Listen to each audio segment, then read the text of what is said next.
Welcome to 7 Seconds Quick Tips. We are continuing in the Colorado Springs home that we've been staging this past week, and we are in the master bedroom.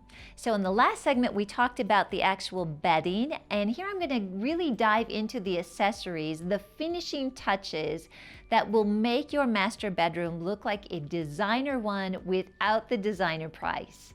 So as you see, when I come into a master, if I have a wall to put the bed against like I have here, it works out great. I add 2 end tables and some lamps to really frame the bed. You'll see in this case that I've got these black tables. I use them a lot. They are under $40 and they are usually, I buy them at American, but they are light. Again, with staging, we want to be light, but they give it such a nice finished look with the black.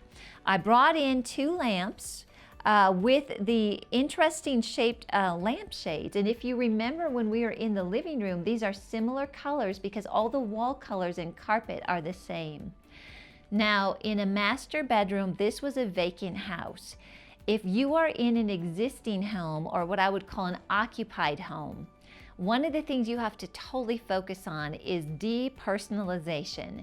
I talk about that a lot in my book, 7 Seconds, but it's so important that when your potential buyer walks into the master bedroom, that they can see themselves here. And when you have pictures from your honeymoon or of your kids on the end tables, it just doesn't work. So in this case, I'm going to share with you how I brought the color in with the end tables. When you are staging versus living in a home, you can be overly dramatic with your furnishings, your accessories, and your colors. So in this case, I went really big with yellow tulips.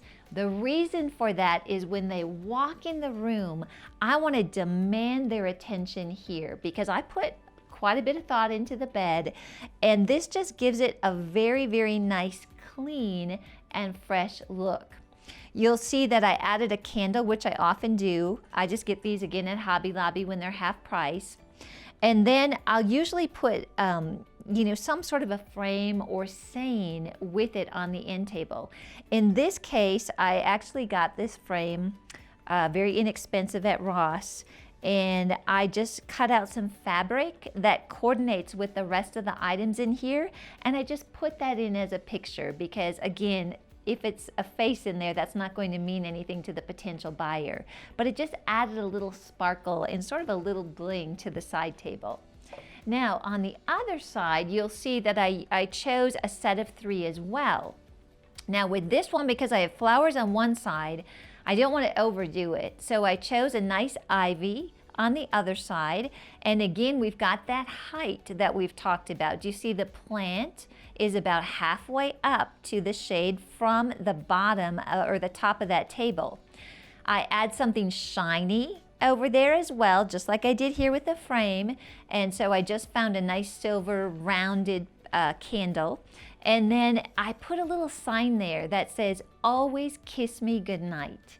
That's just a nice little touch for a master bedroom. Now, this is probably going to seem really particular to you, but I always try to give different shapes on a table as well. So over here where we've got the round candle, I've added a square sign. It creates interest and it just makes it look like everything's not just on purpose. And so that's just a little tip for you. Now, this room, again, it's a nice size master bedroom, but it is not a massive master bedroom. But if you can add a seating area in a master bedroom, it really gives the idea of it being much larger, and they kind of see it as more of a master suite. So in this location, what I did is I brought in some Paris scripted chairs. You'll see actually they're kind of slip covered chairs. Very clean, contemporary, simple lines. And I kept the scale of the chairs small because I don't have a lot of space. I kept it light, again, to keep it airy. I added some sheer curtains behind it so that it sort of gives you that feeling of, the breeze going through your master bedroom. And I usually make the chairs, I decorate each chair different.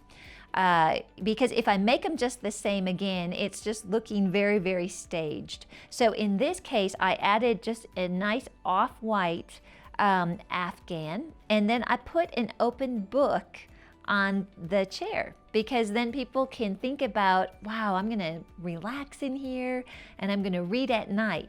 Now remember, when they come in, they might not have those thoughts, like they don't know they're thinking that, but it's sort of like that subconscious seeds that we try to plant with people. I did the same end table to provide continuity in the room. And then I did the same set of 3 with height. So we've got, this is actually a candle holder that's silver. I put a book under it to give it a little bit of height. And instead of putting another candle, I just put some little fruit pieces, little green apples. Again, it goes with the color scheme and it really communicates fresh. I use ceramic birds a lot, and so I found a nice green one that went really well. I added more bling here with, this is actually a candle holder, and I just put a nice ivy plant, and then with the lamp, even though it doesn't match the other lamps, I found a shade that actually matches that color. So again, you can pull pieces together that if you just had them set out, they don't go together at all. But as you switch out lampshades, as you bring colors in, you are able to coordinate things to create a designer look. All right, so then over here, we've got the pillows. I added the yellow here and the black and white, which ties it into the bed. And there you go. You've got a beautiful master suite. Thank you so much for joining me today in 7 seconds, and I'll see you next time.